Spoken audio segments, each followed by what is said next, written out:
What's going on YouTube? Got a little update for the scooter. Okay, so since I put this 36-volt battery in here, the engine has really been getting hot. I mean, it was getting hot from the 24-volt battery, but now that I got this one in here, it's worse. And the actual magnet in here had two of them came loose, which isn't the first time. When I first found the scooter on the side of the road, two of them was loose. So I'm assuming it's the same two that came loose, but this time I used I think E6000. It was either the E6000 or like a Loctite type of glue to put it back in there. As you can see that one isn't shiny around like right here, but that one's shiny, and this one right here. So those are the two that came off, and it's like that on both sides.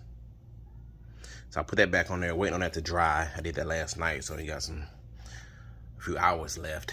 And then with this is aluminum, so it was very easy to drill, a lot easier than what I thought it would be.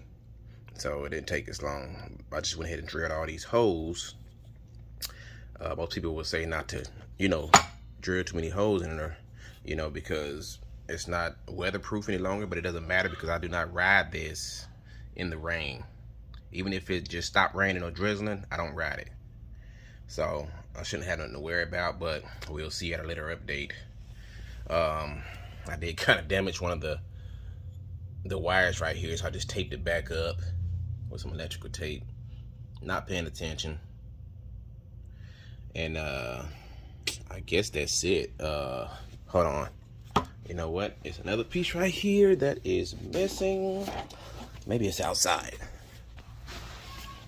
Okay, so this is the other piece. I went ahead and drilled just 3 regular holes in it.